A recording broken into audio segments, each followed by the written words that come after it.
Hola, bona vesprada, em dic Ramon Vidal i soc columbari d'ací del Club de Columbicultura de l'Olleria i avui anem a fer la quarta prova d'aquest concurs, que és l'especial l'Alqueria de les Olles, que és la primera edició que el fem perquè creiem que és una oportunitat on gent del poble i gent d'altres comarques com la Costera, la Vall d'Albaida, la Safor i el Comtat poden vindre a gaudir del poble per a la solta de coloms i sobretot divertir-se entre les persones i columbaris, que és el principal.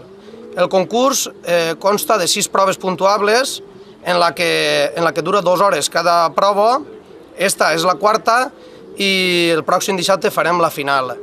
També és de gran valor cultural i de valor deportiu perquè comptem amb la participació de 100 coloms i amb un gran valor per als deportistes i un gran valor econòmic i deportiu. També contar que ha sigut les altres 3 proves s'han desenvolupat en normalitat, són colomes especials, les colomes les alquilem i per aquells que el millor possible el concurs. A part, posem uns xips als coloms per a que no es perga i a la coloma també, i amb aquest rastrejador, que és l'última tecnologia, que s'utilitza també per a buscar falcons i per a buscar altres animals com àguiles, buos. Este el gastem per als nostres coloms. En el moment que es perd un colom i no sabem on està, aquest aparato busca el xip que porta en la cua i ens aprofita per anar a buscar-lo i que no se'l mengi ninguna alimanya o caiga en mans d'altres persones que no són del concurs.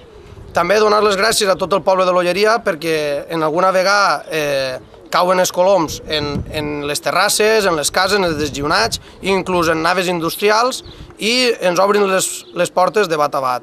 També donar, com no, les gràcies a l'Ajuntament de l'Olleria per la seva grandíssima col·laboració, sobretot al concejal de Ports, que ens ha ajudat en tot el possible. I també, com no, donar les gràcies als que estan darrere les càmeres per fer que aquest aconteciment siga conegut per tots vosaltres.